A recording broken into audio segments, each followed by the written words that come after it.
आपके बेहद पसंदीदा episode advocate Anjali Awasthi serial की डेली अपडेट जानने के लिए आप हमारे चैनल सर्व एक्सप्लेन को सब्सक्राइब कर लें, लाइक शेयर कमेंट करें एंड प्लीज हाइप का बटन जरूर दबा दें। तो चलिए फटाफट से स्टार्टिंग करते हैं। आज के एपिसोड में हम देखते हैं पद्मा राघव सिंह से कहती है, क्या बड़े बाबू मुझे कुछ देर क्या हो गई आने में, आपने तो सत्यानाश ही कर दिया। जिस मंत्री को आप फूल दे रहे हैं कल तक इसकी वीडियो पूरी दुनिया देख रही थी। पद्मा मंत्री जी से कहती है, क्या आपने वीडियो हटवा दी? पद्मा राघव सिंह पर गुस्सा निकालती है। वो कहती है कि आप भूल गए हैं, पद्मा जीता जागता सबूत है, मुझे भी एडवोकेट अंजलि अवस्थी ने एक दिन ऐसे ही बचाया था। वो मंत्री को कहती है, शक्ल से ही तू 2 नंबरी दिखाई दे रहा है, तेरे जैसा घटिया इंसान मैंने अपनी जिंदगी में नहीं देखा। मंत्री पद्मा को मुंह संभाल कर बोलने के लिए कहता है और अपने बंदों से कहता है कि इसे बाहर निकालो। पद्मा वहाँ से नहीं जाती, फूल छीनती है और नीचे फेंक देती है और राघव सिंह को भी भला बुरा बोलती है। वो कहती है, आपने अंजलि दीदी को हराया नहीं है, वो तो उस लड़की के लिए हारी है। आरती सामने खड़ी रो रही होती है। पद्मा कहती है, तुम्हें पता है ना तुम्हारी माँ तुम्हारे लिए जेल गई है।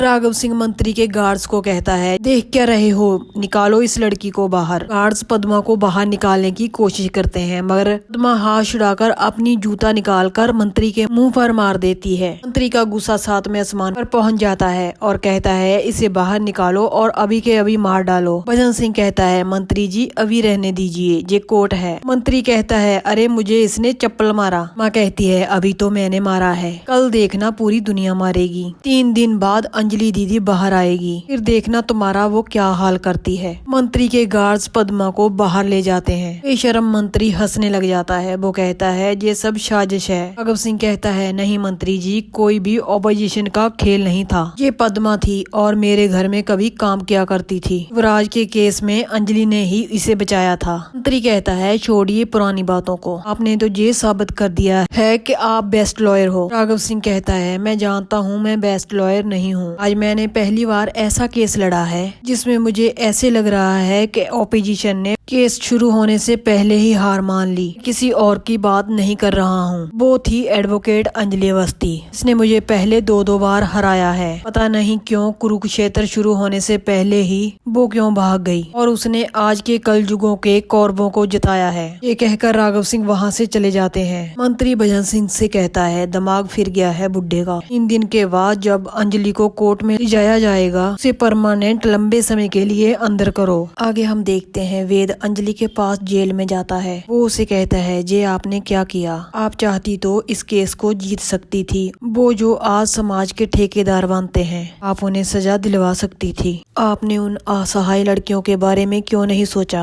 अंजलि कहती है, और मेरे पास रास्ता ही क्या था, दूसरी तरफ मेरी बेटी थी। अगर मैं सबको ये बता देती कि मेरी बेटी ही अंजलि अवस्थी बनकर वहाँ पर चालान कर रही थी तो मेरी बेटी को सजा हो जाती। मेरी बेटी ने जो भी किया है गुस्से में किया है। अमन सिंह राजपूत की आखिरी निशानी को मैं जेल में कैसे भेज सकती हूँ? मेरे पास 2 ही ऑप्शन थे, या तो मुझे सजा मिले या फिर मेरी बेटी को। अंजलि वेद को कहती है, तुम आरती के साथ फिर से घर बसाओ। वेद कहता है, हाँ मैं आरती से बहुत प्यार करता हूँ, लेकिन इस समाज को आपकी बहुत जरूरत है। मैं अपना घर फूकने के लिए तैयार हूँ। पता नहीं कितनी असहाय लड़कियों को आप बचा सकती हैं। मैं आपको यहाँ से बाहर निकालूंगा। आप प्लीज ऐसा मत कहिए कि वो अंजलि अवस्थी ही थी। पर अंजलि नहीं मानती। वो कहती है कि मैं अपनी बेटी की जिंदगी बर्बाद नहीं कर सकती। वेद कहता है, एक अंजलि अवस्थी के लिए हजारों वेद हजारों आरती भी कुर्बान हो जाएं तो वो भी कम है। ये कहकर वेद वहाँ से चला जाता है। आरती शुक्र सारी बातें सुन रही होती है। वो रोने लग जाती है और कहती है कि आई एम सॉरी माँ। उसको अपनी गलती का एहसास हो जाता है। आगे हम देखते हैं अभय सिंह अपने रूम को सजा हुआ देखता है। कहता है, लगता है मैं गलत रूम में आ गया। अभी वहाँ पर गिनी आ जाती है। वो कहती है, अबे तुमको याद है जब मैं इस घर में नई नवेली दुल्हन बनकर आई थी, आज मैं बिल्कुल उसी तरह तैयार हुई हूँ। वो अभय सिंह के गले लग जाती है और उसको आई लव यू बोलती है। पर अभय सिंह कहता है, तुम कब का मर चुकी हो। इन्हीं कहती है, तुम मेरा अपमान मत करो। दामोदर ने मुझे हमेशा सम्मान दिया है, उसने मुझे कभी हाथ तक नहीं लगाया। इन्हीं कहती है, मैं तुम्हारे सामने हाथ जोड़ती हूँ, मुझे अपना लो। अगर अभय सिंह कहता है, डोंट टच मी। राधिका उसे कहती है, तुम बेवकूफी कर रहे हो अभय, तुम उसकी बात क्यों नहीं मान रहे हो? अगर तुम इसकी बात मान लेते हो तो ये घर हमें दोबारा मिल जाएगा, हमारा भी तो घर बस जाएगा। कबीर सिंह कहता है आप तो चुप ही रहिए, अगर नागिन भी आपके सामने आ जाए तो वो भी शर्मा जाए। ये सुनकर सादिका को गुस्सा आ जाता है। वो कहती है तमीज से बात करो मुझसे। कबीर सिंह कहता है इसे आप ही साथ लेकर आई है ना जहाँ पर डील करने के लिए। कबीर सिंह कहता है मेरा प्यार बिकाऊ नहीं है। और गिनी से कहता है सॉरी, तुम्हारा घर तुम्हें मुबारक, तुम ही रखो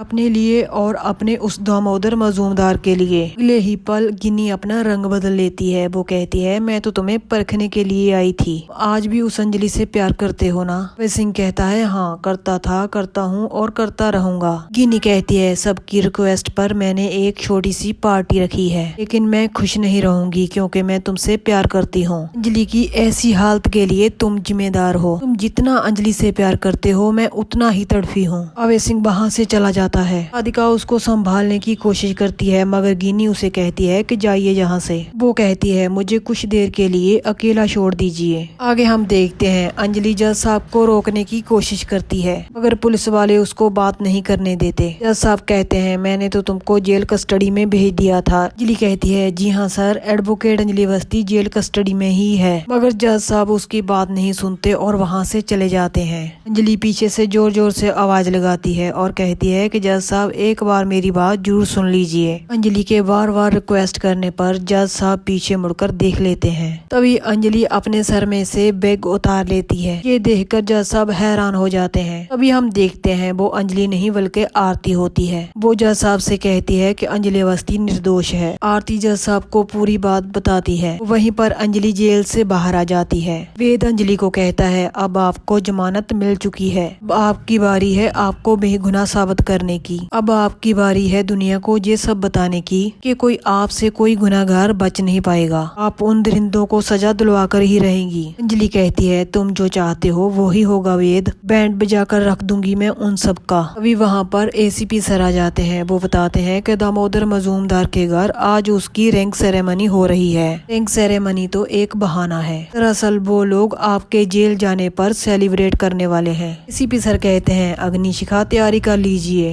के सामने दुश्मनों की पूरी फौज खड़ी हुई है, ना तो डरना है और ना ही पीछे हटना है। आगे हम देखते हैं गिनी और दामोदर की रैंक सेरेमनी पार्टी चल रही होती है। तभी वहाँ पर मंत्री आ जाता है। वो दामोदर और गिनी को कांग्रेचुलेशन कहता है। ये पर्सोनल दामोदर को कहती है आपकी बीवी तो बहुत सुंदर है। युवराज सिंह कहता है अब बिना किसी रोक टोक के आप लोग शादी कर सकते हो क्योंकि आपके जीवन का जो सबसे बड़ा कांटा है वो दूर हो गया। वो बेचारी एडवोकेट अंजलि अवस्थी जेल जो चले गई है। सादिका कहती है राघव सिंह राजपूत ही हैं जो पहली बार अंजलि को हराया है और जेल भेजा है। गिनी कहती है राघव सिंह राजपूत जी मेरे लिए कोई गिफ्ट भी लेकर आए हैं क्या। सादिका कहती है सबसे बड़ा गिफ्ट तो ये ऑलरेडी तुम्हें दे चुके हैं। मंत्री कहता है ये सब अनाप शनाप की बातें बाद में, अभी पार्टी शुरू करते हैं। तो यहीं पर इस एपिसोड का एंड हो जाता है। आगे के एपिसोड में और भी बड़ा धमाका होने वाला है, इसीलिए एपिसोड की अपडेट जानने के लिए चैनल को सब्सक्राइब जरूर कर लें, लाइक शेयर कमेंट करें और हाइप का बटन जरूर दबा दें। तो मिलते हैं ऐसे ही नेक्स्ट एपिसोड की अपडेट के साथ।